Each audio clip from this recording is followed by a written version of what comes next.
Boa noite, sejam todos muito bem-vindos.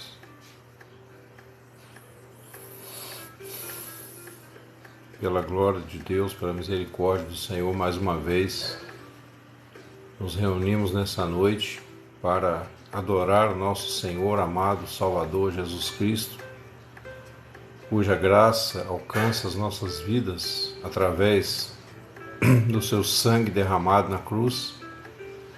Que este sangue possa mais uma vez nos cobrir, como tem sido todos os dias de nossa vida depois que conhecemos o Senhor. Ô Gabriel, boa noite, irmão. Saudade dos irmãos. Sejam todos bem-vindos. E que nós possamos nesta noite mais uma vez experimentar sobre nós o poder remidor, o poder do sangue de Jesus, que nos cobre, que nos purifica de todo o pecado, que nos livra da ira vindoura. E hoje vamos falar, irmãos, um pouco sobre o problema da carne. Eu quero, se Deus permitir, fazer com que os irmãos estejam... Deixa eu só diminuir a luz aqui um pouco, pessoal, está muito forte na minha cara aqui. Ô Wagner, boa noite, seja bem-vindo.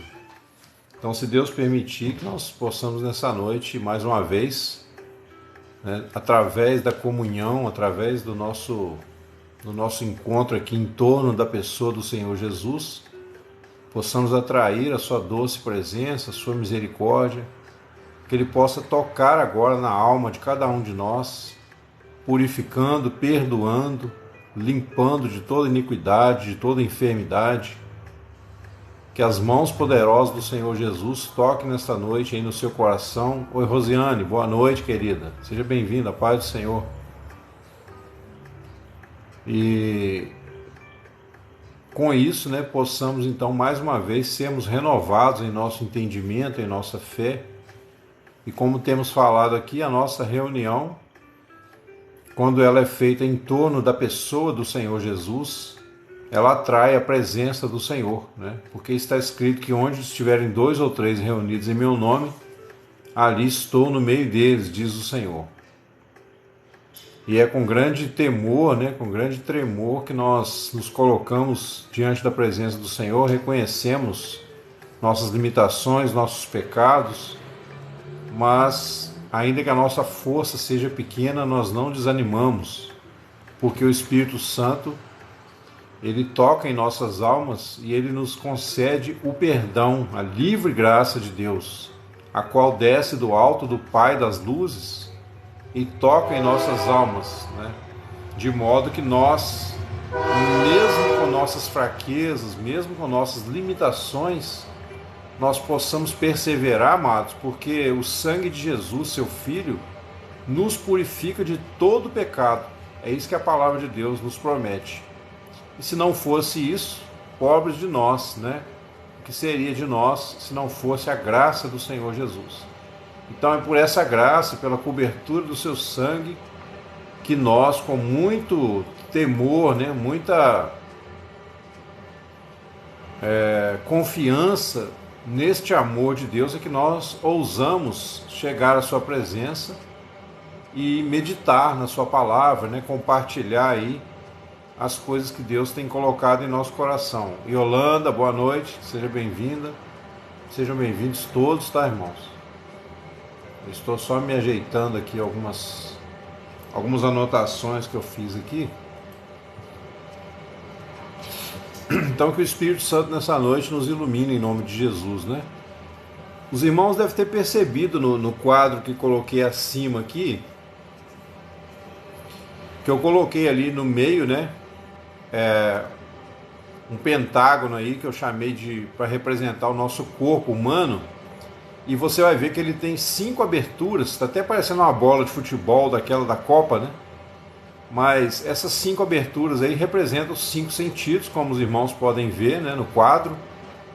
E eu coloquei logo abaixo da palavra corpo a palavra egoísmo, porque eu quero que os irmãos, mais uma vez... Ô Isaac, boa noite, amado, seja bem-vindo. Eu quero que os irmãos, mais uma vez, procurem entender junto comigo que esse egoísmo que eu estou me referindo aqui é algo que é próprio do nosso corpo, é próprio da nossa limitação como seres humanos, tá, pessoal? Não estou falando do egoísmo, assim, de você não querer dar um presente, uma bala para o coleguinha, não é isso, tá? O egoísmo aqui é o ego, né, como a gente tem falado, da pessoa na sua limitação. Através dos 5 sentidos, ela olha para o universo à sua volta, mas na verdade ela não enxerga o universo como ele é. Devido à nossa limitação de consciência, nós enxergamos aquilo que nós temos condição de enxergar parcialmente, devido a várias coisas que nós trazemos dentro de nós. Então, na verdade, nós filtramos as informações que nos chegam através dos sentidos, né? E elas chegam para nós de acordo com nossos valores, com a nossa experiência de vida, de acordo, né, com nossos conhecimentos, mas também, principalmente, passa por esse filtro do ego, né, que gera o egoísmo. Então, o egoísmo ele vem lá do que eu coloquei mais embaixo aqui, olha, as necessidades, tá? As necessidades corporais do nosso corpo, né? Até redundante, as necessidades físicas, elas são a princípio perfeitas, não tem nada de pecado, né, nas nossas necessidades. Por exemplo, nós precisamos de água, precisamos de carinho, de abrigo, precisamos de proteção, precisamos de um monte de coisas, não tem nada de errado nisso a princípio. Mas por causa, né, da separação que houve entre o homem e o seu Criador. Oi, Rafa, boa noite, seja bem-vindo, querido. Por causa dessa separação, então, nós nos tornamos egoístas na nossa essência. Então, não se trata aqui de eu estar chamando ninguém de egoísta, tá? Eu também sou como vocês, né? Então, o egoísmo aí, essa característica do ego, né, de querer preservar essa imagem individual que nós temos de nós mesmos. Porque essa imagem que nós temos de nós mesmos não é quem nós somos de verdade. A imagem que nós temos é aquela que nós construímos, né, como já temos falado, ao longo da nossa vida, e que o Senhor Jesus veio então para nos mostrar que a verdade ela está além de nós, a verdade está além da nossa capacidade mental, emocional, de perceber as coisas. Então, quando nós, por exemplo, nos agarramos a uma promessa da palavra de Deus, nós estamos vivendo a fé, que eu sempre falo aqui, a fé acima da razão. A razão do homem ela é limitada por tudo isso que a gente vê aqui na nossa listinha do lado aqui, mais algumas coisas, tá, pessoal? Coloquei ali só alguns exemplos. Existem vários fatores aí que vão afetar o nosso julgamento, as nossas decisões. Então, o nosso corpo, a parte física mesmo, ela trabalha principalmente com duas coisas, que são as necessidades, aquilo que a gente realmente precisa para viver, para sobreviver, né? O nosso corpo biológico, e também as sensações corporais. Por exemplo, a sensação de frio, de calor, né? A sensação de quando você sente um vento batendo na pele. São sensações que só acontecem no corpo físico, certo? Então, por exemplo, se a gente fosse só um espírito, a gente não sentiria frio, não sentiria calor.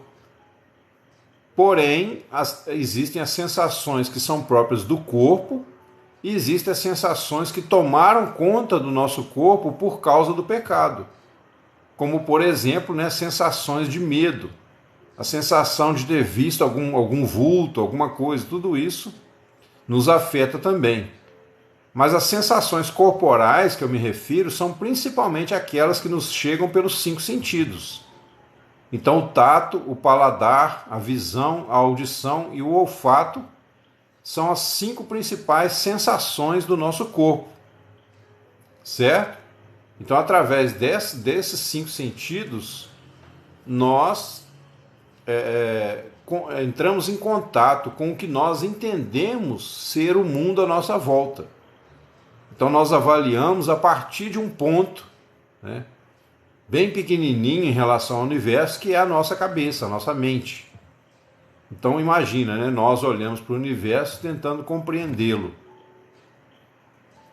Então acaba que, só para os irmãos terem uma ideia... Oi Dani, boa noite. Pai do Senhor, seja bem-vindo, querido. Só para os irmãos terem uma ideia, por exemplo, quando nós vemos um objeto, vou falar da questão dos olhos, só para os irmãos entenderem onde está o problema, né? Quando o Senhor Jesus diz que a carne é fraca, para a gente ver onde que está o problema. A ciência hoje fala que quando nós vemos um objeto, por exemplo, você olha para uma maçã, tá? Imagina que isso aqui é uma maçã, eu não tenho uma maçã aqui agora, isso aqui é um apontador, tá cheio de ponta de lápis, mas imagina que você tem aqui uma maçã, e você olha para a maçã e você diz assim, a maçã é vermelha. Na verdade, a última coisa que a maçã seria é realmente vermelha. Porque vermelho é a luz que a maçã rejeitou e que vem de encontro aos nossos olhos. Então nós nunca saberemos realmente a cor da maçã.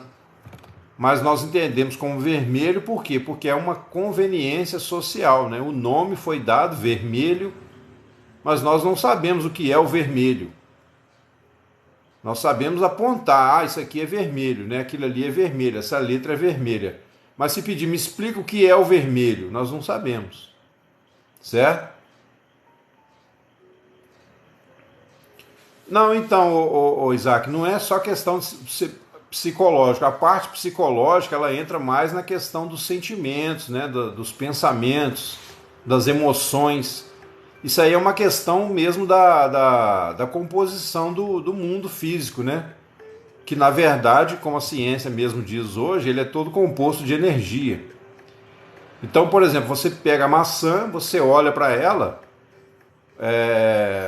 a cor verdadeira dela a gente não sabe. A gente sabe que o que chega aos nossos olhos é um reflexo, é uma cor que a maçã não absorveu. São cores, né? Porque o mundo é composto de cores. Se você olha um prisma, por exemplo, você sabe. Então, mas os nomes passaram a ser o que, né, para designar, tipo assim, para a gente nomear os objetos. Mas o nome em si, ele não explica o que é o objeto. Até porque também a natureza não foi feita para o homem examinar, para o homem ficar dissecando o cadáver, né? A natureza, a princípio, foi feita para o homem desfrutar. Eu só estou falando isso aqui porque uma vez que nós já estamos do lado de cá, né, ou seja, nesse mundo pecaminoso, caído, então a gente tem que pensar que tudo que a gente vê, tudo que a gente sente com os nossos 5 sentidos, não é o que realmente parece. Tá? É lógico que nós podemos ter um juízo cada vez mais equilibrado se a gente receber a verdade que está acima da nossa mente natural. Por isso que eu sempre vou falar, quando eu falar de fé, eu sempre vou lembrar de falar fé acima da razão. É redundante, mas é importante a gente lembrar disso no dia a dia. A fé, ela trabalha sempre acima da razão. Embora ela use a razão, né, para certos raciocínios dentro da verdade, assim como o filósofo ele raciocina com a sua mente natural, o cristão ele raciocina com a sua mente espiritual, a mente de Cristo, baseado na revelação da palavra de Deus. Né? Então nós temos algo a mais a nosso favor. Não, então, Isaac, para a gente não é interessante a gente achar que pode ser outra coisa. Na verdade, o que importa é o que aquilo é para nós, entendeu? Por exemplo, você vai à praia, você chega lá, tem um monte de gente lá, todo mundo vai praticamente com o mesmo objetivo, né? Tomar um banho de sol, entrar no mar, curtir ali, levar a família e tal, e leva certas coisas que são próprias de quem vai à praia. Então, se fosse uma ilusão, tem alguma coisa de real nisso, mas eu digo assim, a nossa percepção ela é muito limitada. Por isso, né, um dos motivos que nós somos salvos pela fé. E na perspectiva que eu quero falar hoje com os irmãos da questão da carne, né? O Senhor Jesus, quando ele diz assim, a carne é fraca, o espírito está pronto, mas a carne é fraca. ele não estava querendo dizer para a gente usar isso como uma desculpa, né, para continuar no pecado, continuar vivendo de qualquer maneira. A gente tem que ter uma prioridade espiritual.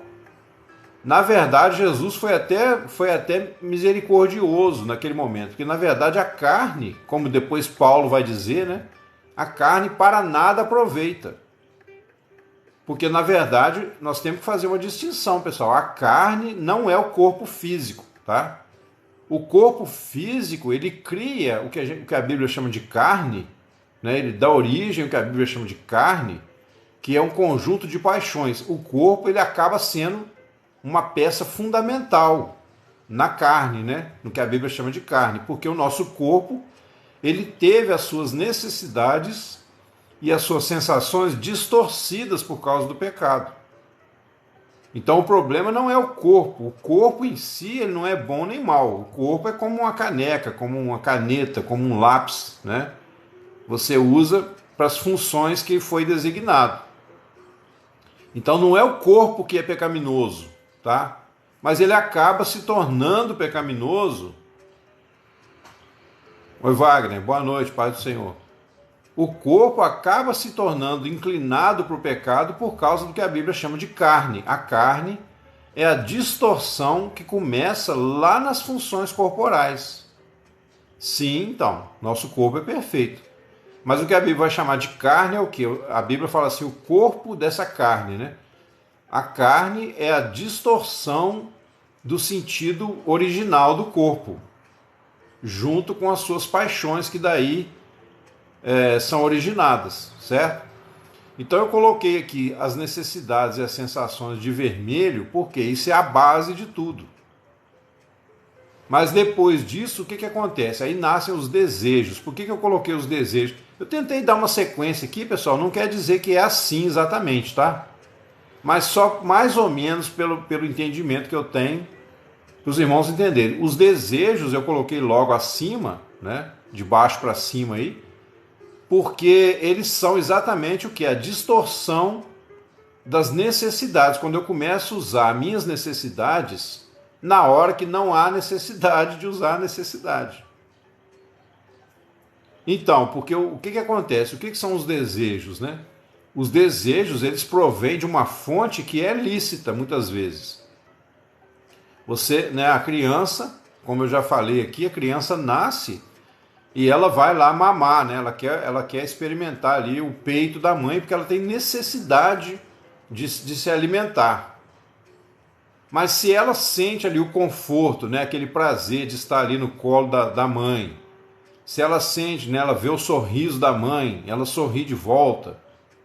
Mas se isso não for equilibrado, e geralmente não é, né, 99% dos casos na Terra, sempre há um exagero ou para mais ou para menos, ou seja, sempre há um mimo exagerado ou alguma carência que fica por uma sensação de abandono, né? Os pais nunca sabem a medida certa.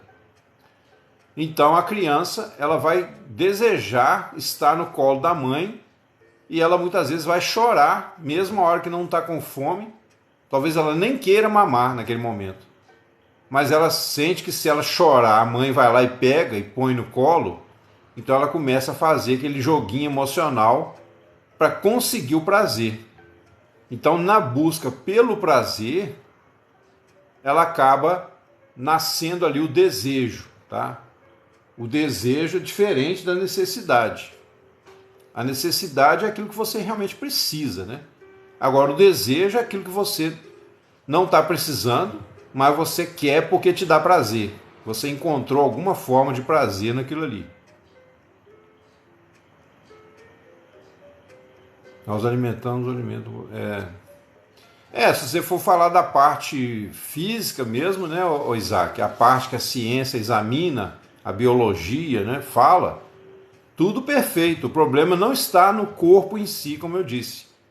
Tá? Deus fez tudo perfeito. Mas o pecado ele nasceu dessa distorção quando o homem se separou do seu Criador, né? Então aí nascem os desejos. Esses desejos... Aí o que acontece? Como eu disse, se a criança é muito mimada, ela pode começar a fazer charminho, fazer certas chantagens emocionais para conseguir.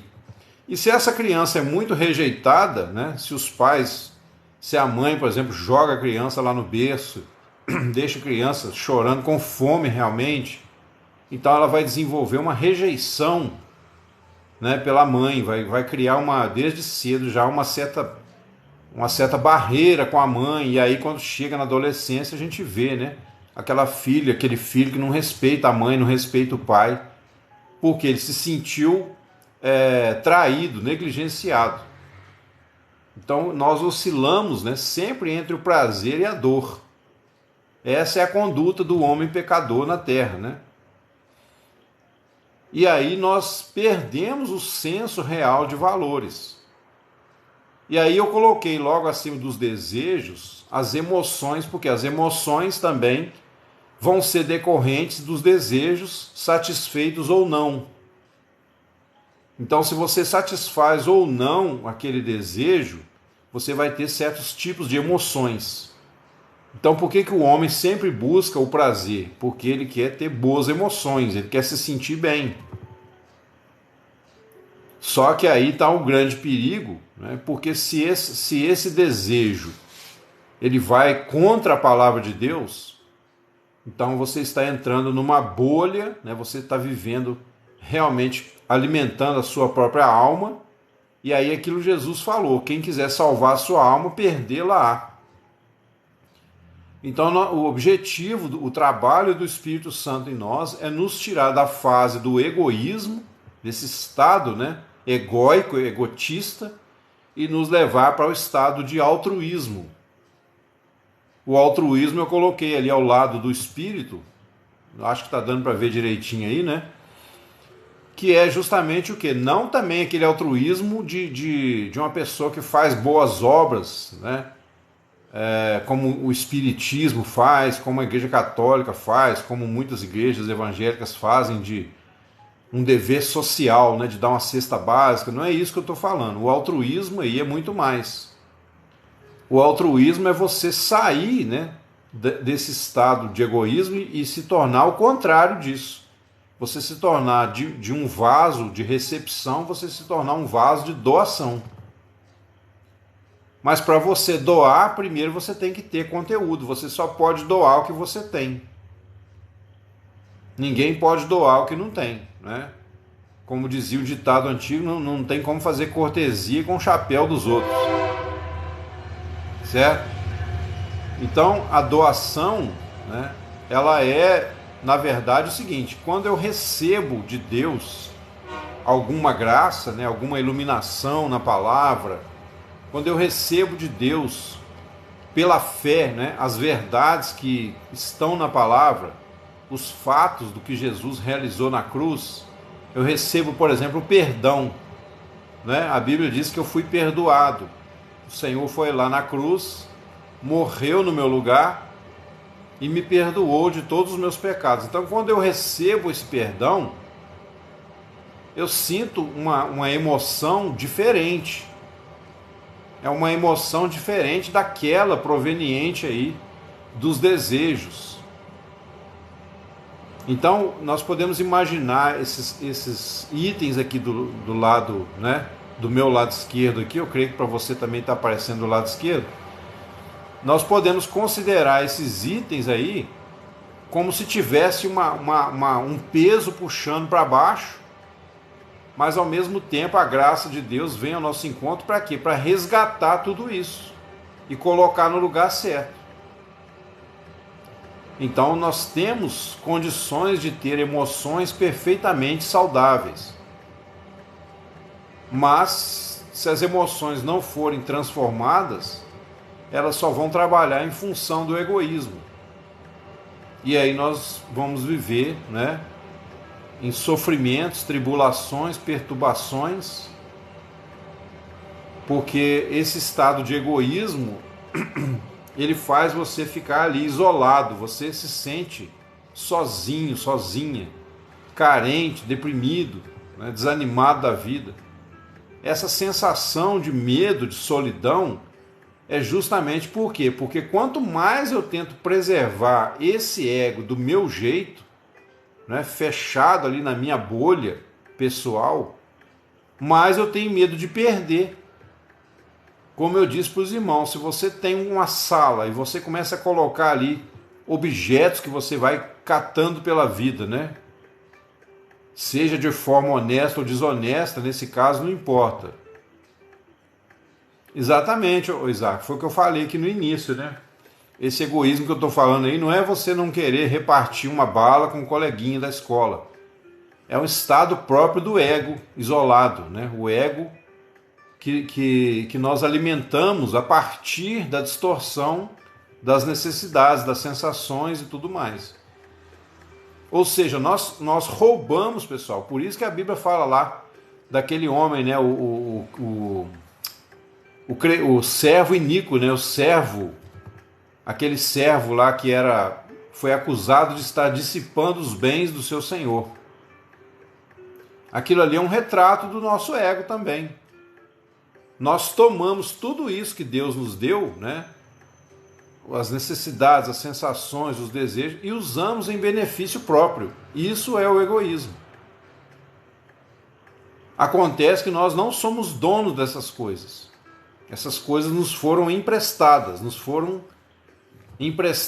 né, para que nós desenvolvamos o nosso ser, que é verdadeiramente aqui dentro, o nosso verdadeiro espírito, né, a nossa pessoa lá dentro, ela é desenvolvida através dessas ferramentas. Mas muitas vezes nós usamos essas ferramentas para viver de uma forma egoísta, querendo só o prazer, querendo só aquilo que nos atrai. Então, o arrependimento às vezes vem depois, porque normalmente nós arrependemos quando nós somos repreendidos por alguém ou quando nós quebramos a cara. Porque se a pessoa vai lá e faz, muitas vezes ela não se arrepende, porque ela quis fazer aquilo ali. Mas aí, quando ela vê que pode ter alguma consequência, ou, por exemplo, ela vai ler a Bíblia, né? Aí ela vê que ela tinha feito uma coisa que está contrária à palavra. Aí na hora que ela lê aquela passagem que mostra outra coisa que Deus quer para nós, a pessoa se arrepende. Porque a palavra, como disse lá o salmista, lembra que eu falei aos irmãos que a palavra é luz, né? Eu usei aquele exemplo de você pegar uma lamparina, uma lâmpada, um lampião, né? E você vai andando com aquele lampião ali de noite, você vai clareando um pedacinho do caminho ali. Então nós temos o nosso espírito, que é o lampião do Senhor, é a lâmpada do Senhor. O nosso espírito é o ponto dentro de nós, né, que a gente poderia chamar um ponto de luz, vamos dizer assim. Essa luz ela tem que ser corrigida para ela se alinhar com a luz de Deus, que é a palavra. Então a palavra, ela é nesse sentido o óleo que você põe na lâmpada, para você manter a lâmpada acesa. Certo? Então o nosso espírito, na verdade, é o nosso verdadeiro ser. Aquilo que eu sou, né? Eu, Sandro, eu tenho consciência de mim mesmo por causa do meu espírito. E eu interpreto isso com palavras, com pensamentos por causa da mente. Então a minha mente também é importante porque ela me faz tomar consciência de quem eu sou no mundo. A criança, quando nasce, não tem consciência de si mesma. E Adão, no paraíso também, ele não pensava em si mesmo isoladamente. Ele não pensava para dentro. Ele não pensava, eu sou Adão, né? Ela é Eva. Não, ele simplesmente vivia. Assim como os animais, nesse sentido, não tinha nenhuma espécie como é que fala? Introspecção, né? Não havia introspecção. O homem não pensava para dentro. Por quê? Porque a realidade objetiva do lado de fora era o seu relacionamento com Deus e o desfrute da natureza dentro da vontade de Deus, dentro dos padrões, né, das leis que Deus criou.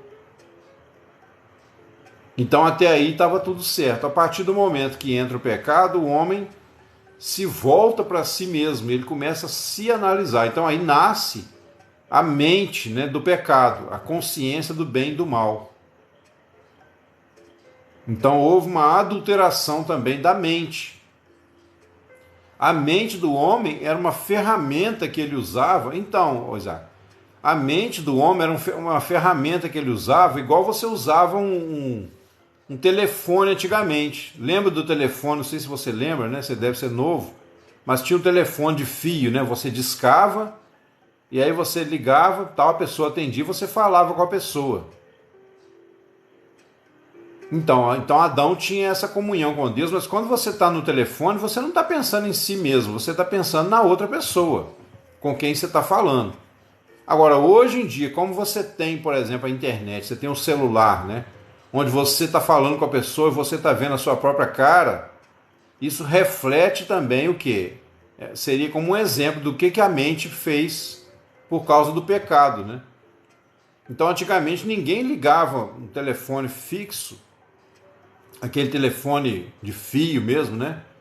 Ninguém ligava para perder tempo. As ligações eram feitas com o objetivo de conversar com a pessoa, né? Falar da vida, dar uma notícia, pedir uma ajuda e tudo mais. Hoje em dia a pessoa está falando com você no telefone, está arrumando o cabelo, está passando batom na boca, né? As mulheres principalmente que são mais voltadas para isso. Quer dizer, isso reflete à medida que a mente evolui também o pecado, evolui o egoísmo. Evolui aquela vaidade pessoal, aquela autoexaltação, né? A glória pessoal de cada um. Então você vê, se você acompanhar qualquer evolução tecnológica, você vai ver que, na verdade, enquanto a máquina evolui, o ser humano involui, ele anda para trás. Quanto mais o homem confia, né, nos recursos tecnológicos hoje em dia, mais ele tem a tendência de morrer espiritualmente. Por quê? Porque ele vai se tornando cada vez mais dependente da máquina, vai se tornando cada vez mais egoísta, mais senhor de si, né? Porém, naquela visão errada que a Bíblia condena. Porque o homem não é dono de si. Por mais que ele se cerque de tecnologia, por mais que ele se cerque de aparatos de todo tipo, ele vai morrer certamente e vai ficar tudo por aí. E você vê o desespero hoje que bate na pessoa quando ela fica um dia sem internet. Deu um problema, cancelou a internet, faltou luz, a rotina muda todinha. Por quê? Porque as pessoas estão cada vez mais dependentes. E o diabo, sabendo disso, né, ele faz questão que nós sejamos dependentes mesmo. Para que a gente se esqueça de Deus, das coisas de Deus. E aí a gente fica aí diante da internet, olhando, né, tomando conta da vida de todo mundo, fazendo e acontecendo, né? A gente fica se exibindo aí para os outros na internet. E a gente perde o amor, a pureza, a simplicidade. A gente perde aquele relacionamento antigo, né? Antigamente, quando a pessoa ia namorar, né, você chegava na casa dos pais da noiva, você tinha que pedir permissão até para entrar dentro de casa. Você tinha que pedir para namorar primeiro, você tinha que conversar, era tudo muito sério, né? Hoje não. Hoje a coisa está bem diferente. Então essa condição nossa é perigosa para as nossas almas. A gente tem que ter cuidado com isso. A gente tem que ter muito cuidado. Porque todos esses fatores, né? Eu coloquei ali, depois das emoções, eu coloquei a questão da saúde. Por quê? Porque se você tem uma saúde boa ou ruim, isso também vai afetar a forma como você age com o seu corpo. Se você tem uma motivação para fazer uma coisa, tem que saber se aquela motivação é correta ou se ela é doentia, se ela é pecaminosa, né? Se você tem aí uma disposição, a disposição aí está ligado mais à vontade. A sua vontade também ela é influenciada pela guerra entre os seus desejos, as suas necessidades e a vontade de Deus. Aí é aquilo que Paulo fala, né? O espírito milita contra a carne e a carne contra o espírito. Então tente imaginar aí, ó, pega essa listinha que eu coloquei aqui como exemplo, coloca assim cada uma do lado da outra, né? Como se fossem umas bolinhas assim, só para vocês entenderem. Então tem um peso pendurado em cada uma delas, mas tem também uma corda, né? Lá de cima da misericórdia de Deus, segurando essas bolinhas para elas não caírem. O que significa isso? O peso é o pecado, são as paixões que nos puxam para baixo, para a morte. É exatamente, aleluia, a besta está entrando pela tecnologia. E aí, vamos dizer assim, as cordas, né, que seguram essa bolinha são a graça de Deus. Então o Senhor, quando Paulo fala assim, o vosso espírito e alma e corpo sejam conservados íntegros. Ou seja, nós temos que cuidar, né, daquilo que nós fazemos com o nosso corpo. Porque quem destrói a si mesmo é o próprio ser humano. A graça de Deus está aberta para nós, né? Diariamente chove sobre nós a misericórdia, o perdão do Senhor. Mas o que nós estamos fazendo com a nossa vida? A gente tem que considerar, a gente tem que acertar o passo. Porque senão, né, Gabriel, ainda mais quem está jovem, está mais novo, você acaba usando aquilo que Deus te deu para destruir a si próprio. Sim, somos templo e morada do Espírito, por isso que nós temos que focar nas coisas do Espírito. Se a gente viver só pelos meios do corpo, né, como Paulo fala, se pelo Espírito mortificardes os feitos do corpo, vivereis. Porque muitas vezes, pessoal, o problema, como eu já disse aqui, o problema não está em certos prazeres. Porque Deus nos criou para termos prazer nele e nas coisas que ele fez da natureza. O problema não está no prazer em si, o problema está na forma como a gente usufrui desses prazeres. Por isso que eu sempre falo, vou repetir aqui quando Jesus fala, né? Nos dias de Noé, os homens comiam, bebiam, casavam, davam-se em casamento, até o dia que Noé entrou na arca e veio o dilúvio e os levou a todos. Jesus não está falando de pecado ali. Ele está falando de coisas do dia a dia, coisas da vida. Então qual foi o problema? Aquelas pessoas foram destruídas no dilúvio porque elas comiam, bebiam, casavam-se, davam-se em casamento? Claro que não. Claro que não. Mas o problema é que elas colocaram aquilo com tal prioridade que elas perderam a perspectiva das coisas espirituais, daquilo que vem de Deus. Elas esqueceram de Deus, vamos dizer assim, resumidamente.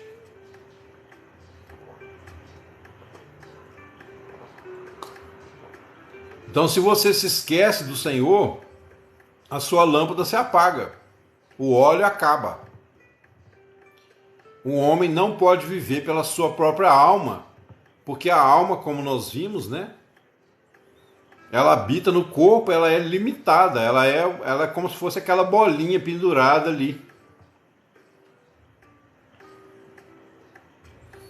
Pegou todo mundo, né, Isaac?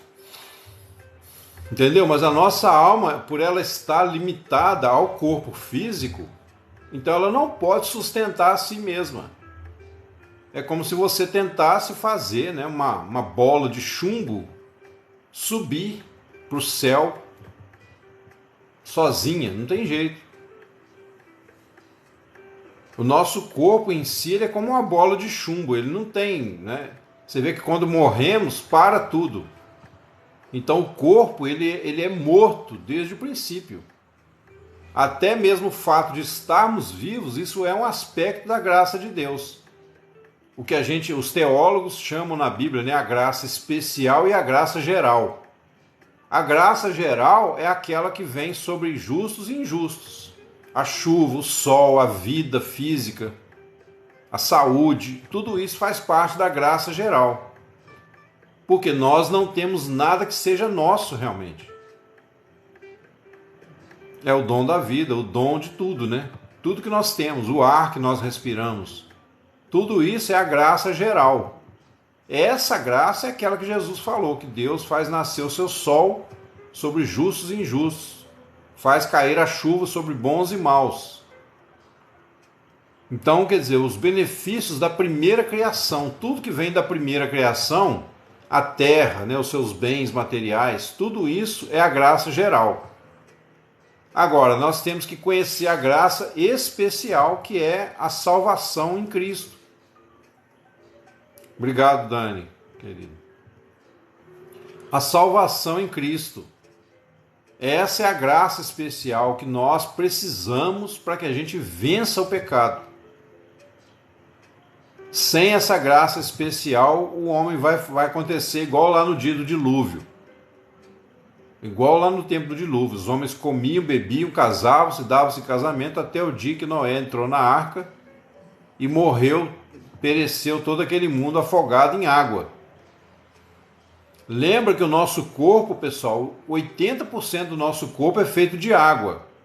Então, quando fala que aquele mundo de então pereceu afogado em água, espiritualmente significa o quê? Que o próprio homem, as próprias funções corporais do homem o levaram a se autodestruir. Porque lembra os irmãos, a água, né, a água da terra, a água do mar, representa espiritualmente os nossos pensamentos. Agora, a água da chuva representa os pensamentos de Deus. Por isso que o Senhor fala, né? Assim como os céus são mais altos do que a terra, assim são os meus pensamentos mais altos do que os vossos. Assim como a chuva que desce, rega a terra, dá semente ao que semeia, e para lá não volta sem antes fazer o que lhe apraz, assim será a palavra que sair da minha boca, não voltará para mim vazia. Antes cumprirá o que me apraz e prosperará naquilo para que a designei. Então está falando ali o quê? Das águas de cima do firmamento, que são a palavra de Deus. As águas debaixo do firmamento são os pensamentos, né? As emoções, os sentimentos humanos. Amém, Dani? Então, o que nós precisamos, como o Tiago diz, e a gente sempre cita aqui, né? Recebei com mansidão a palavra em vós implantada, a qual é poderosa para salvar vossas almas. O que é esse receber com mansidão? É você realmente ser manso no sentido de ouvir a palavra, deixar a palavra falar, deixar a palavra te iluminar. Por isso que você precisa, como eu tenho dito aqui, ter o seu momento de meditação na palavra, de oração.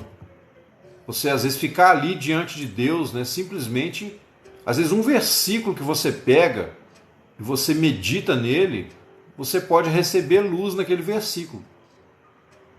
Uma direção para você não se desesperar, para você não fazer besteira na sua vida, para você não meter os pés pelas mãos, né?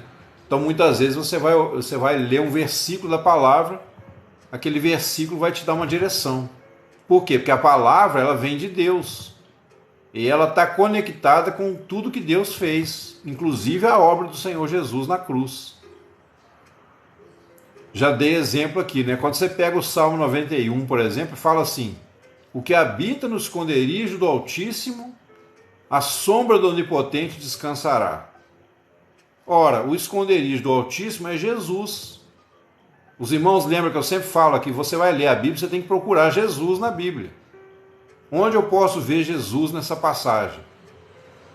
Então você leu lá, o que habita no esconderijo do Altíssimo. Opa, o que é esse esconderijo do Altíssimo? É o próprio Jesus. Por quê? Porque assim como o esconderijo nos livra de um inimigo que está nos perseguindo, Jesus é o esconderijo do Altíssimo. Ele nos esconde da própria ira de Deus. A ira, ela está viva e operante, ela não morreu. A ira de Deus não deixou de existir. Mas aí Deus nos pega, Ele mesmo nos esconde, pela graça de Cristo, dentro do seu coração. Então o amor de Deus, que pagou um preço de justiça, né? Não foi porque Deus é bonzinho. Deus não age arbitrariamente, tudo que Deus faz é legal, é igual um tribunal. O tribunal de Deus é perfeito, lá não tem injustiça, não tem erro. Lá não tem falso testemunho, lá não tem suborno, né?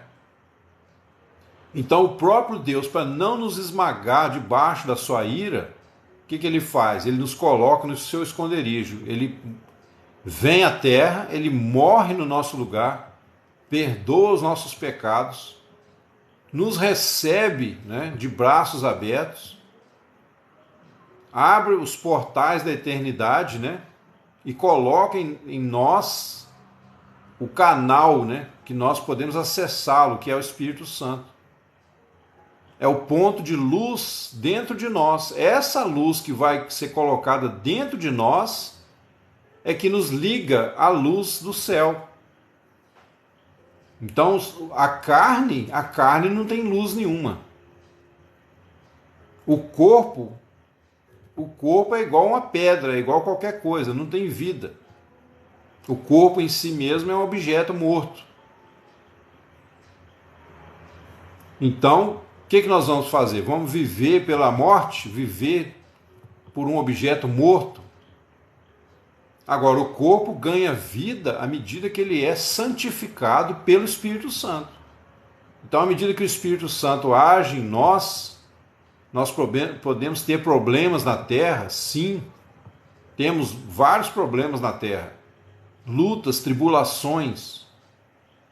Mas o Espírito Santo, ele é diferente disso tudo.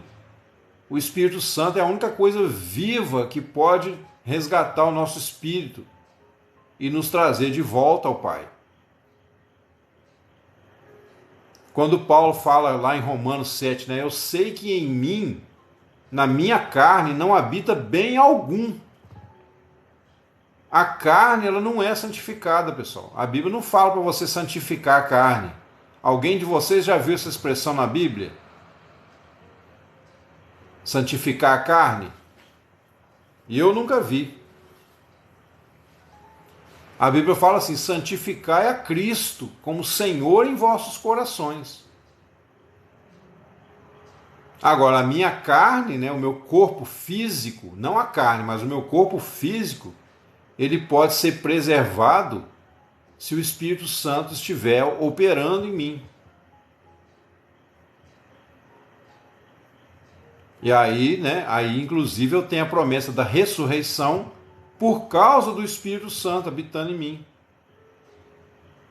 Então eu não posso jamais confiar na minha carne. Sabe uma coisa que faz a gente pecar muito, irmãos?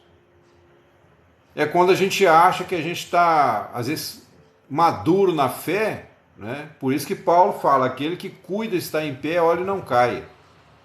Às vezes a gente acha que a gente já tem certa maturidade na fé e a gente confia naquela maturidade.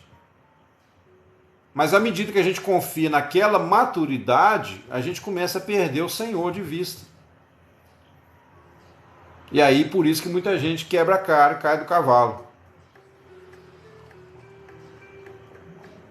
Por mais que você já tenha tempo de cristão, por mais que você já tenha amadurecido na fé, em muitos aspectos, você tem que estar sempre renovando o seu entendimento, sempre buscando a Deus. Se eu, por exemplo, não me preparar para essas lives que eu faço aqui, né, se eu não tirar um tempo para meditar uma palavra, para orar um pouquinho, as lives vão morrendo, a qualidade das lives vão morrendo. Por quê? Porque eu passo a confiar só na minha mente natural.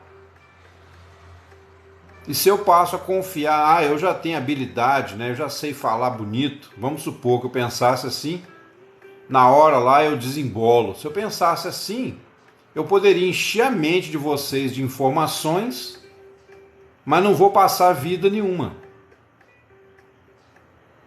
Então, oi Renato, a paz, amado, seja bem-vindo. Então, pessoal, a gente não pode confiar na carne, porque a nossa carne ela não retém. Então, Dani, tá, tudo, vamos supor que eu falo bonito, né? Mas esse falar bonito não transmite vida. Se eu não transmitir aqui pelo Espírito Santo, né, você vai ficar com a mente cheia de informações, mas isso não vai te ajudar muito. Agora, a partir do momento que eu busco, então eu estou colocando óleo na minha lâmpada.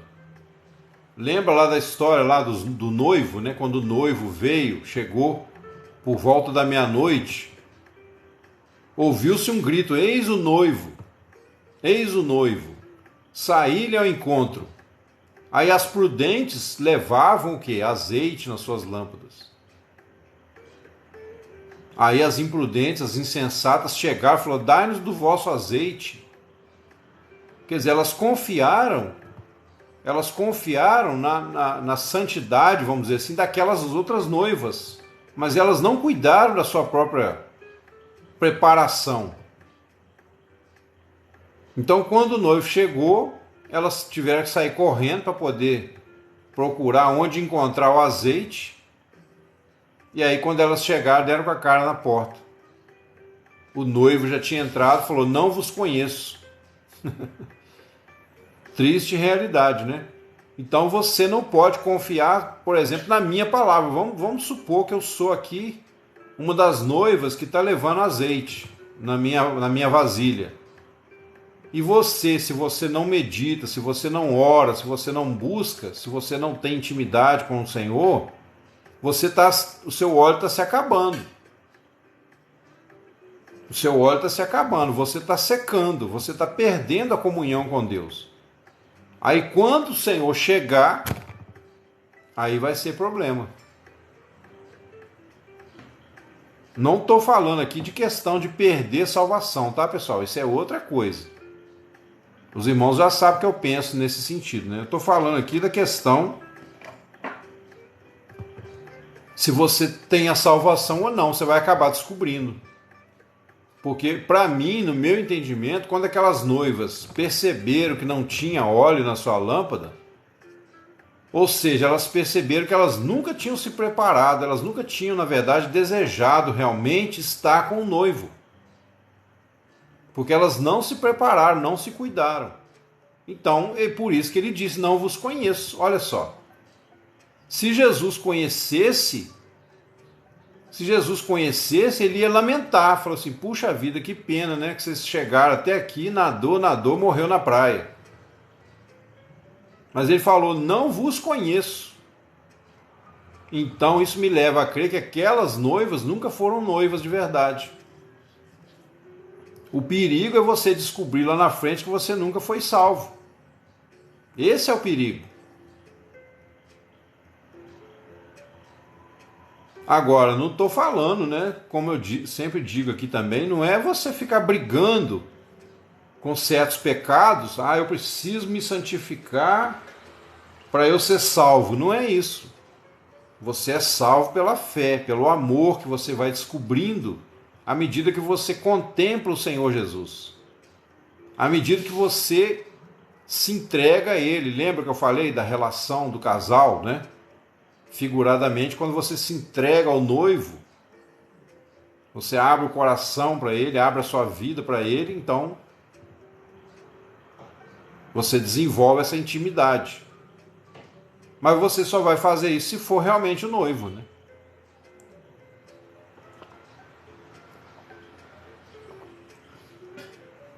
Então a questão aqui não é a gente ficar com medo de perder a salvação, a questão é a gente confirmar. Como Paulo fala assim: fazei cada vez mais firme a vossa vocação e eleição. É isso que nós temos que fazer. Em vez de ficar com medo: meu Deus, será que eu perdi minha salvação? Será que eu vou perder? Eu pequei. Essa luta é uma luta perdida. Porque quando você luta contra o pecado, você se coloca na carne, você usa a própria carne para lutar contra a carne. Aí o reino dividido não prevalece. Por que o ímpio, muitas vezes, ele é mais próspero nesse mundo, aparentemente mais feliz do que o crente? Porque o ímpio, pelo menos, ele está vivendo pela carne mesmo. É aquilo que ele quer. Ele não está nem aí para as consequências. Então, nesse sentido, ele está mais inteiro, mais íntegro. A palavra íntegro significa inteiro, né? Os irmãos lembram que eu sempre falo aqui que é melhor você largar tudo e ir viver lá no mundão do que ser um crente de qualquer maneira, né? É lógico que não estou passando pano para o pecado, tá, pessoal? mas é melhor você ir rastejando no caminho da vida eterna, mas sempre olhando para Jesus, do que ir a passos largos para o inferno. Então você tem que colocar isso no seu coração hoje, esse desejo, né? Esse desejo de separar um tempo, de meditar, de ler a palavra, ler bons livros. Tem muitos livros bons que nos ajudam. Eu mesmo estou pensando de vez em quando em indicar um livro aqui para os irmãos lerem, para a gente poder, inclusive a gente pode usar alguns deles para a gente trocar ideia aqui. Eu tenho certeza que vai ser bênção, né? Então, Dani, eu posso fazer uma seleção, tá? Porque, na verdade, assim, eu já li muito livro bom, alguns dos quais eu nem lembro mais. Esse inferno aí é de que forma? Então, vou passar para vocês. Se fosse para eu indicar um livro para vocês hoje aqui, o primeiro livro que eu indicaria, quem quiser anotar aí, não sei se alguém de vocês já leu, chama-se A Vida Cristã Normal.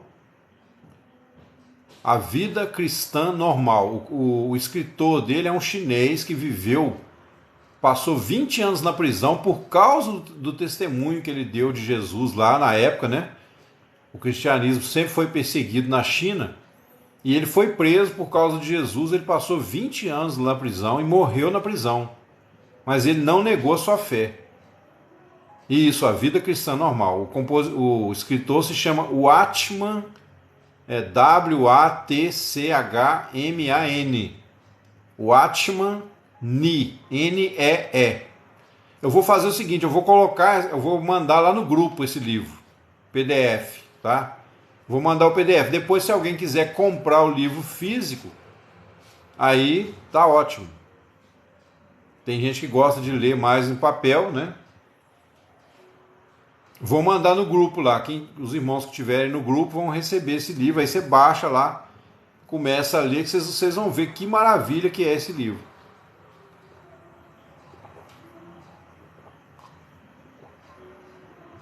Esse acho que é o melhor, assim, o mais completo que eu já li sobre a vida cristã. Inclusive, eu lembrei desse livro, ô Dani. Eu não sei se foi com você que eu comentei, ou se eu comentei aqui na live com os irmãos também, né? A questão de fazer um estudo sobre Romanos. Ele é basicamente um estudo em cima do livro de Romanos. Então ele fala muita coisa maravilhosa para nós. Ele dá uma visão completa, assim, do que é viver a vida cristã. E aí a gente pode também, se os irmãos quiserem, a gente pode fazer algumas lives em cima desse livro, falando sobre algumas coisas importantes nele, né?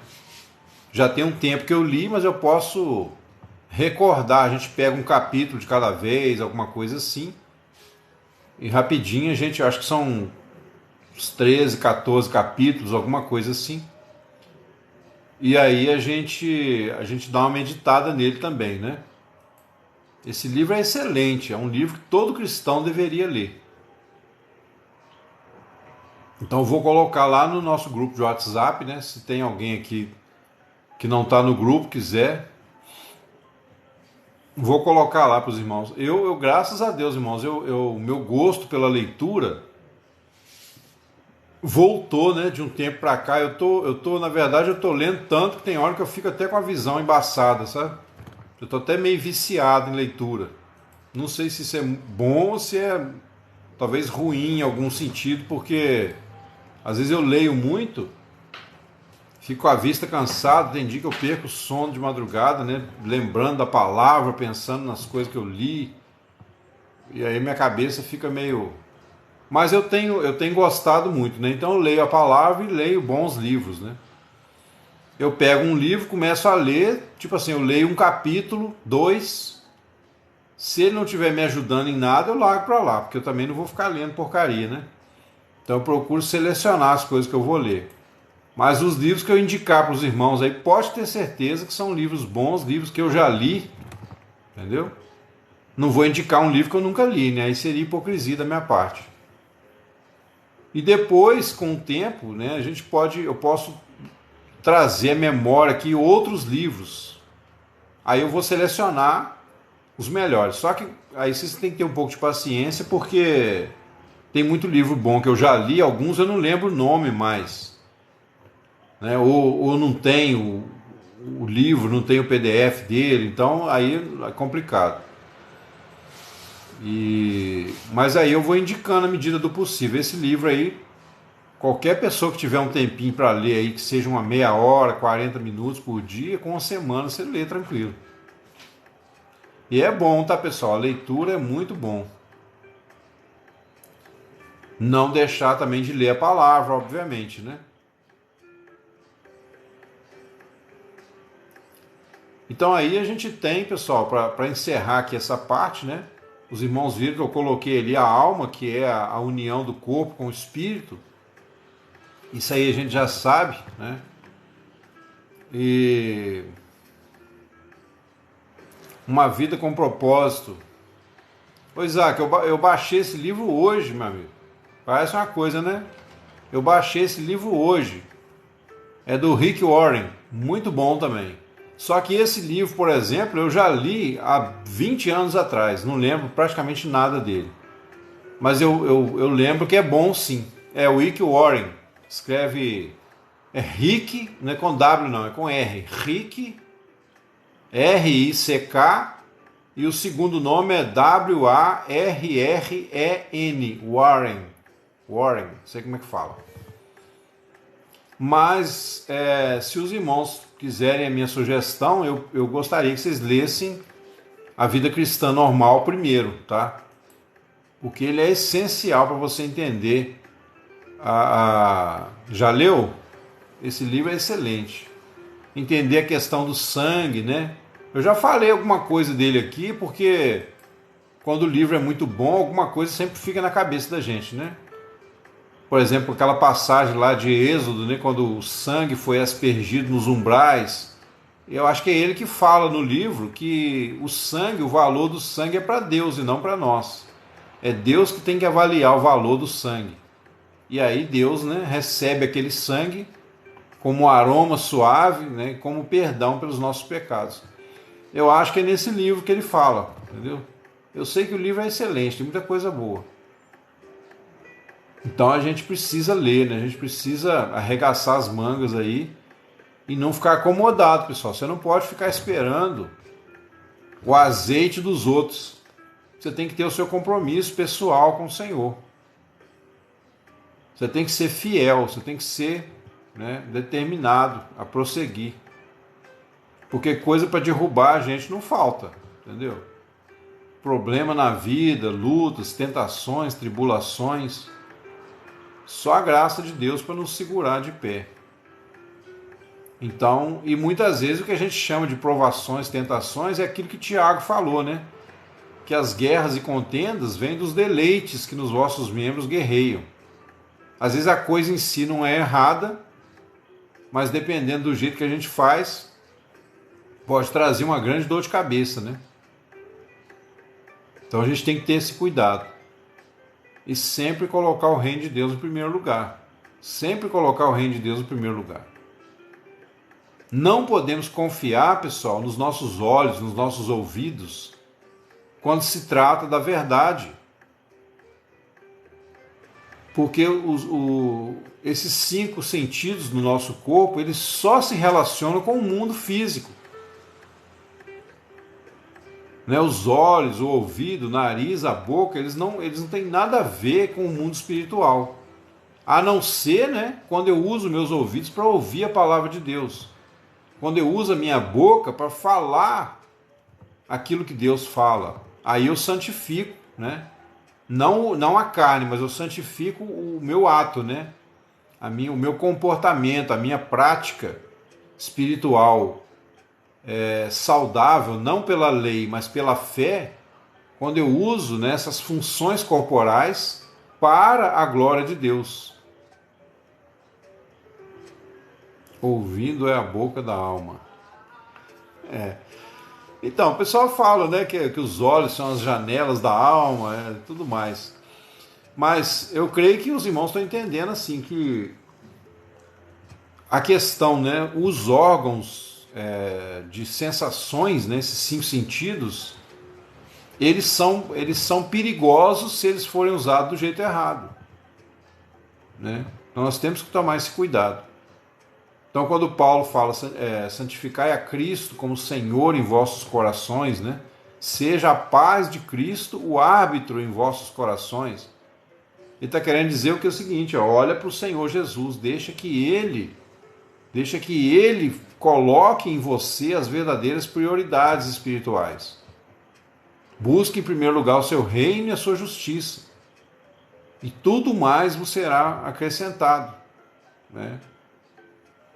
Por exemplo, a questão do prazer, né? Eu vou usar como exemplo, para a gente mencionar essa parte, quando você, vamos supor, tem uma comida que você gosta muito, tá? Vamos fazer um exercício de imaginação aqui para os irmãos entenderem. Então você chegou num restaurante, você pede aquele prato que você gosta, né? Vamos supor, obviamente, que você tem condições, né, de pagar pelo prato, ou você foi convidado por alguém, então você pede aquele prato. Enquanto você espera aquele prato chegar, né, às vezes dependendo do que você pede lá, por exemplo, uma picanha na pedra, né, com queijo e batatas. Aí enquanto você espera ali na mesa, você já sente o prazer. Você já começa a sentir o prazer. Principalmente se você estiver ao lado de pessoas amigas, família, né? Alguém que você ama. Então você sente um prazer enorme naquele momento. Não só de estar ali com a pessoa que você ama, mas também de saber, né, que às vezes você já está sentindo o cheiro vindo lá da cozinha.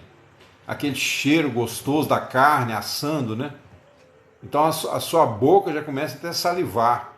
Porque o nosso corpo, ele percebe certas sensações antes da nossa mente, tá, pessoal? Antes da mente, muitas vezes o corpo já percebe certas sensações. Por exemplo, às vezes você está conversando com alguém e você ouve uma música ao longe, seu ouvido, né? Ele ouve uma música ao longe, você nem está prestando atenção. Mas daí a pouco você começa a mexer o corpo, né? Ou então você começa a ter uma sensação boa, porque é uma música que você gosta. Você sente uma coisa diferente quando você vai ver por causa da música que você... Aí você acorda para a música, né? Você fala, ó, tem uma música, né? Agora que eu vi por que eu senti tão bem, porque tem uma música. Então você está lá no restaurante, só para a gente concluir esse exemplo, né? Você sente o prazer do cheiro, né? O cheiro chega às suas narinas. O ambiente ali, você vê outras pessoas em outras mesas comendo, quer dizer, aquele é um ambiente próprio para o corpo, né? Para satisfazer ali não só a necessidade, mas também aquilo que se passou a ser um desejo, né? Ah, eu quero comer aquele prato especial. Não é uma necessidade, mas é um desejo.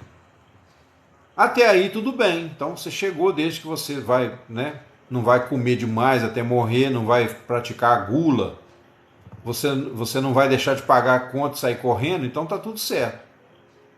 Então você está lá, você desfruta daquele prazer, né? Desde o começo, você já chega no restaurante com a expectativa, né? Hoje eu vou comer aquele medalhão, né? Enfim. Aí beleza. Aí a comida chega, né? O garçom vem todo sorridente, né? E coloca lá os talheres e tal. E mesmo se você acontecer um acidente ali, você derramou ali uma água, um suco na mesa, o garçom gentilmente, não, estamos aqui para servi-lo, né? Não se preocupe. Por quê? Porque ele está lucrando nas suas costas, né? Então o prazer dele é ganhar o seu dinheiro. E o seu prazer, isso aí faz parte do altruísmo, tá, pessoal? O altruísmo, ele é necessário mesmo na Terra, mesmo nas relações humanas, porque ele é que faz a sociedade trocar interesses e favores, né? Se não fosse esse altruísmo social, ninguém serviria o próximo, ainda que por interesse. Então isso aí é uma pequena amostra do valor do altruísmo aqui na Terra.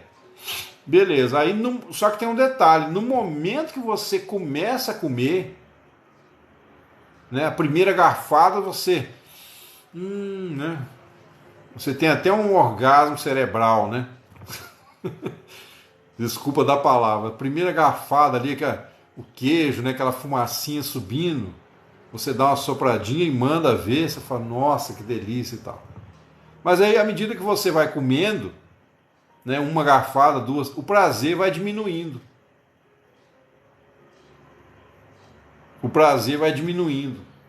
E chega uma hora que você para de comer, sabe por quê? Não é porque você está cheio. Você para de comer porque já não tem graça mais. Porque quando a pessoa é muito voraz, muito faminta, né? Tem gente que pratica até a gula mesmo. Não fala não, deixa quieto. Só eu posso colocar água na boca de vocês, tá? No momento, né, que você está ali, então aquele prazer vai diminuindo e aí você para de comer porque você enjoou daquela sensação. Por que eu te falo isso? Porque as pessoas que têm o problema da gula, né, eu sei de casos, já vi muito caso na história, de pessoas que comem, até não vou falar com cuidado para não, né, vai lá no banheiro e né, chama o Raul e volta para comer mais. Principalmente se for um self-service, um rodízio, né, que a pessoa pode comer à vontade, tem gente que faz isso. Eu já vi pessoalmente pessoas fazendo isso. Isso acontece.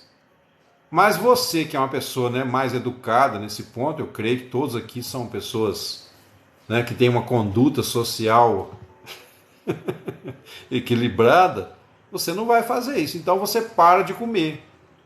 Porque você enjoou daquela sensação.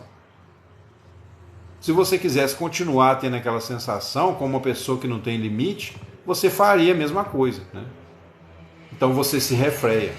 Esse princípio de perder o prazer, pessoal, é que mostra pra gente a fragilidade, né, do prazer em si, porque o prazer em si é uma leitura que cada um de nós faz. Mas ele é proveniente do corpo. É o corpo que faz a gente experimentar o prazer das coisas físicas. Então, depois que você fez aquilo ali, o prazer vai embora. A mesma coisa se aplica em qualquer outra área, no sexo, por exemplo. Mesmo o sexo entre o casal, né, depois que termina ali aquele momento, né, só prevalece o amor se tiver amor. Se não tiver, começa a briga, começa o xingamento, começa... Então, Dani, na relação do casal, né? Se não houver amor, que é algo espiritual, se não houver um senso de valores que vai além disso, é o que acontece com muitos casais. Quando termina a relação sexual ali, já começa a briga, já começa a acusação, provocações. Por quê? Porque a pessoa buscou prazer naquilo ali, mas depois acabou aquele momento. Veio o cansaço físico, né? Então, Isaac, isso aí está dentro da questão. Porque, olha só, no casamento, quando o casamento é maduro, né? Quando há compromisso, quando há fidelidade, o casal sabe superar as dificuldades. Entendeu? Sabe superar os possíveis contratempos, né?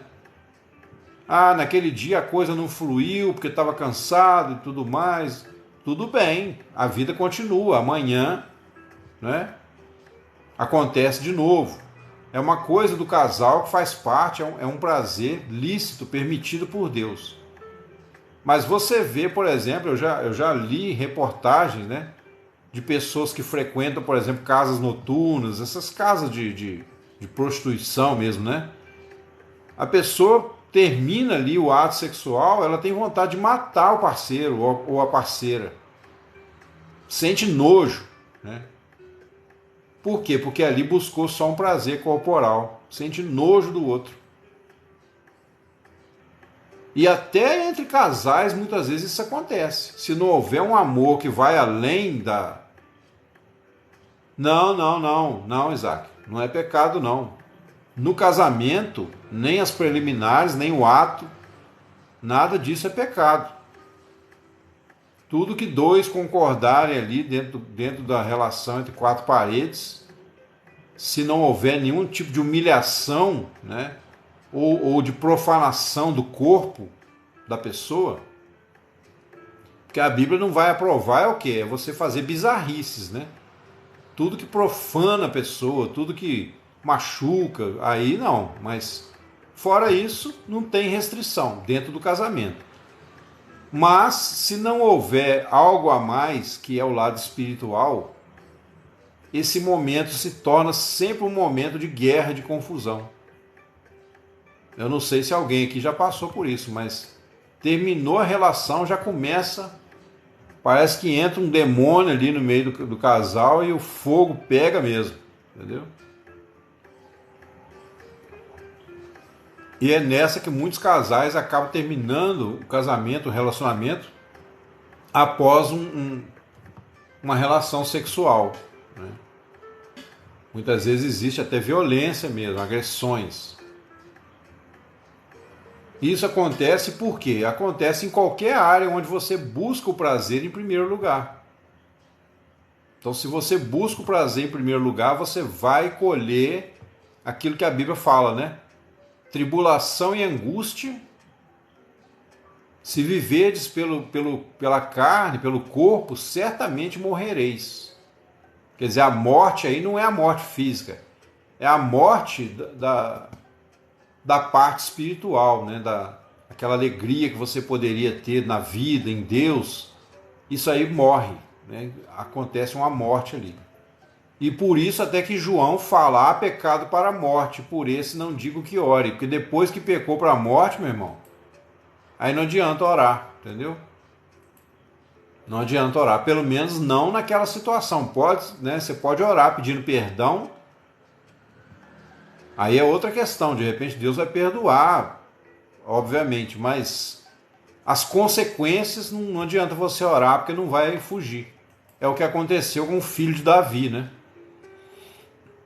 Quando Davi teve aquele filho lá com Batseba, ele orou insistentemente pela criança, mas o profeta falou, ó, ele veio, né, da parte de Deus, falou, ó, a criança que você concebeu no seu pecado morrerá. Por quê? Deus não aceitou aquela criança.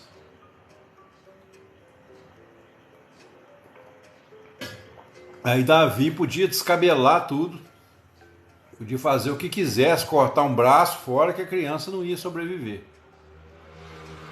Não tem jeito, né? A partir do momento que houve pecado para a morte, então a consequência é inevitável. E o pecado para a morte é justamente o quê? Quando você mata a alma pela corrupção do corpo, pela corrupção física. Por isso que a gente tem que ter cuidado, né? A gente tem que ter cuidado. O perdão, né? O perdão também no casamento, ele é muito importante. Porque o perdão, a Bíblia fala que quando você perdoa, você cobre multidão de pecados, né? Mas o perdão, ele também nem sempre ele vai evitar as consequências. A pessoa vai ser perdoada, mas as consequências muitas vezes não são evitadas por causa do certo tipo de pecado que é cometido.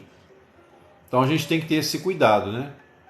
O nosso corpo, ele tem uma função boa, mas como qualquer coisa na vida, se ele for usado para uma função egoísta, né, carnal, ele pode trazer o pior dos problemas. Como eu disse para os irmãos, né, eu posso pegar uma caneta, um simples objeto, eu sempre uso a caneta, né, que está aqui do meu lado, e matar uma pessoa com essa caneta.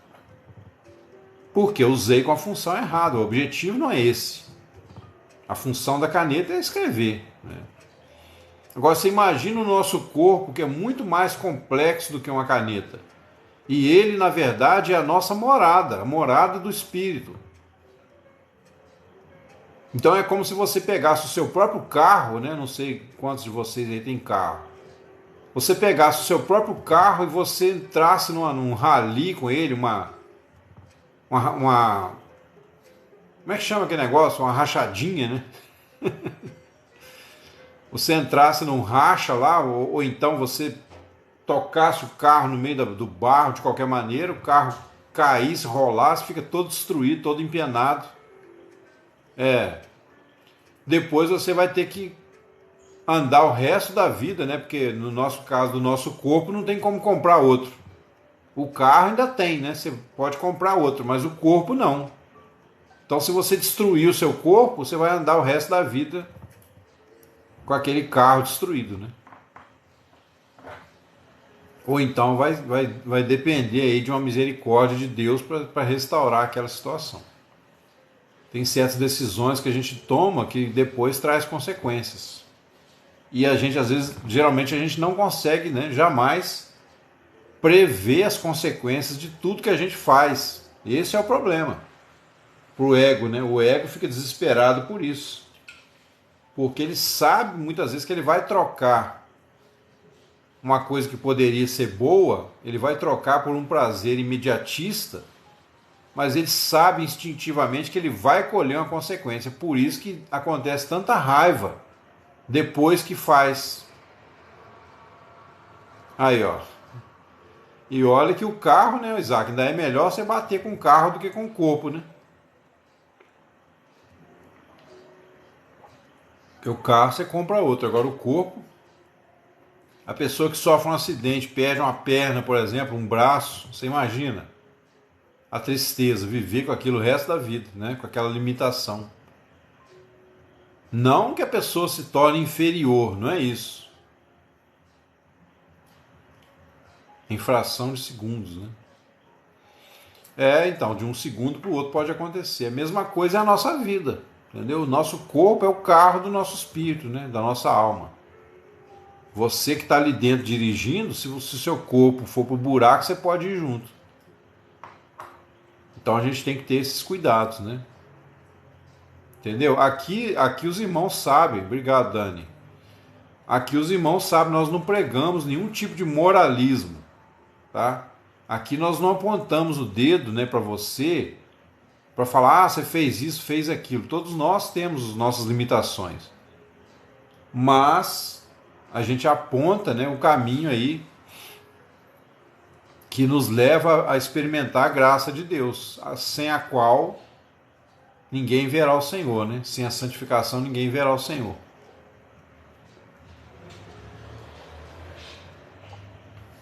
Amém, amados? Então, basicamente, o que eu tinha que falar é isso, né? E creio que o Espírito Santo nessa noite vai corrigir aí o que eu falei, talvez errado, não errado, né?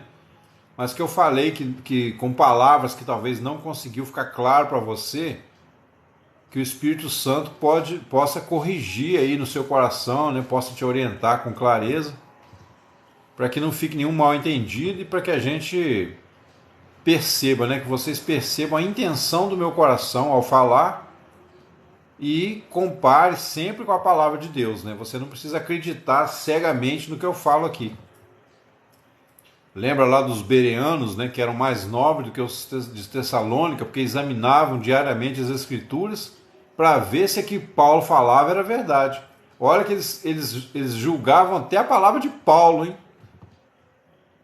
Paulo podia dizer, vocês não confiam em mim? Amém, Dan, obrigado, que isso, nada, não precisa agradecer, não. Paulo poderia falar, né, irmão, peraí, vocês estão desconfiando de mim, rapaz? Tudo que eu falo aqui é verdade, eu sou um apóstolo. Mas a Bíblia diz que os bereanos, eles examinavam as Escrituras diariamente para ver se o que Paulo falava tinha base. E a Bíblia diz que eles eram mais nobres por causa disso. Ali não era uma questão de desconfiar de Paulo ou não, não era isso que estava em jogo.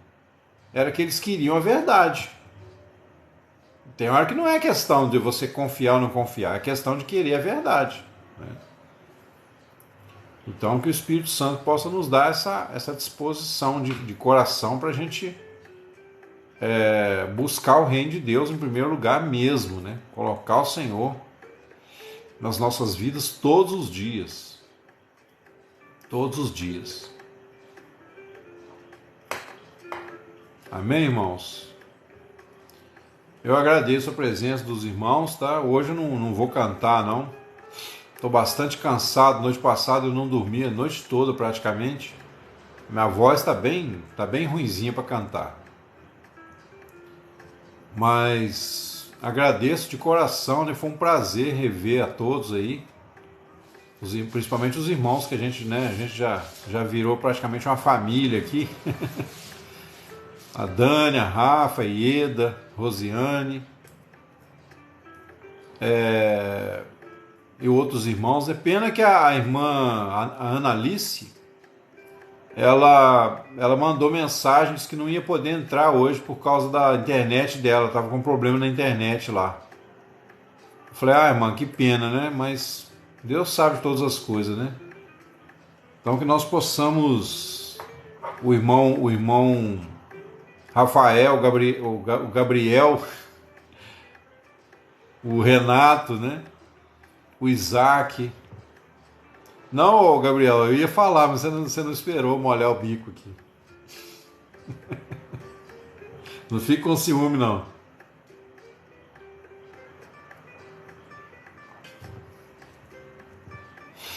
Tem outros irmãos, só que, assim, aí, sinceramente, os irmãos sabem. A gente vai lembrando, né?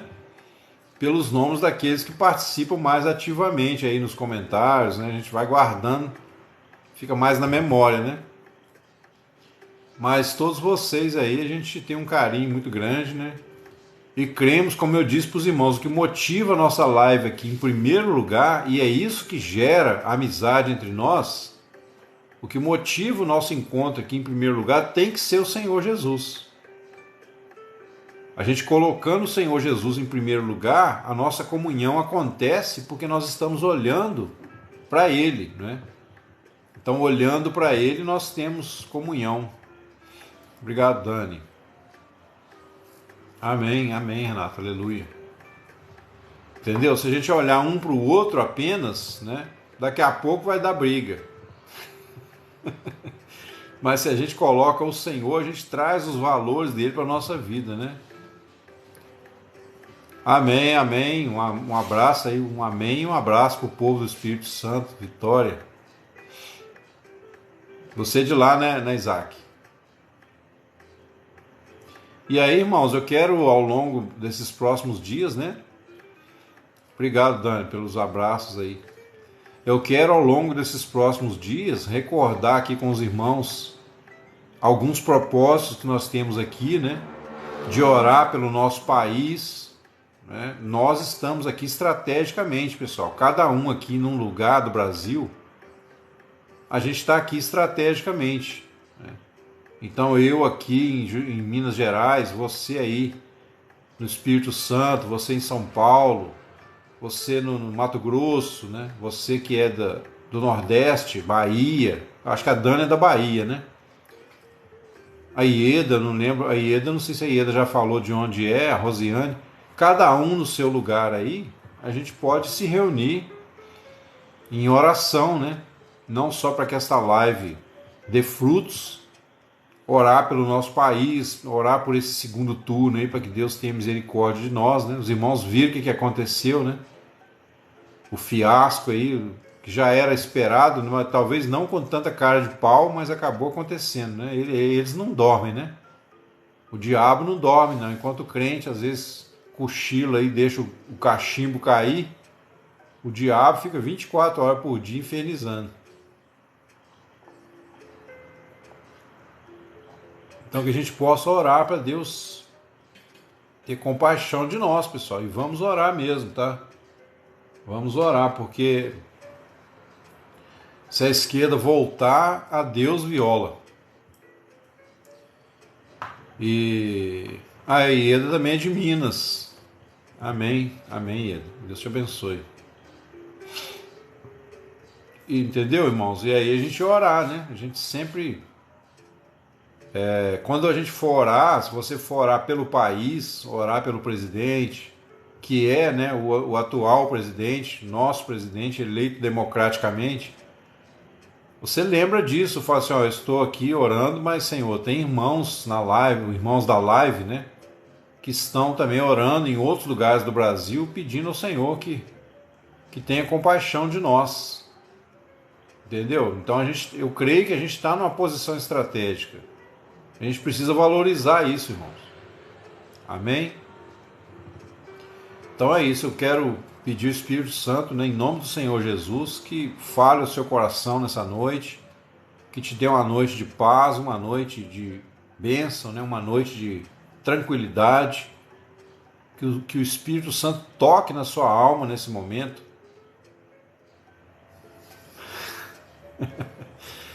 Que o Espírito Santo toque aí, tire toda ferida, toda mágoa, todo ressentimento, toda dor, toda enfermidade, e que nós possamos juntos prosseguir aí, irmãos, na presença do Senhor. Amém? Agradeço de coração aí a presença, foi um prazer falar com vocês novamente. E amanhã, se Deus quiser, eu acho que vem novidade por aí, tá? O TikTok me enviou hoje um convite para participar de um negócio chamado Estúdio Live. Se esse negócio funcionar igual eu estou pensando, de repente vai dar para a gente fazer algumas lives pelo computador. Aí fazendo a live pelo computador, dá para eu apresentar para vocês aqui textos escritos, alguma gravura, algum gráfico para a gente poder estudar junto, né? Então vai ficar mais interativo ainda, tá? Vamos ver, né? Se der certo, se a gente se adaptar, amém. Se não, a gente volta para o modelo tradicional, porque o nosso objetivo aqui também não é complicar, né? É ver o que dá mais certo, o que flui melhor. Amém, irmãos? Mas aí eu vou testar aqui primeiro, vou ver como é que funciona, qualquer coisa eu falo para os irmãos e a gente faz essa experiência aí, tá bom? Tenham todos uma boa noite, durmam com Deus, em nome do Senhor Jesus, e até amanhã, se Deus permitir, em nome de Jesus. Amém. Amém, boa noite.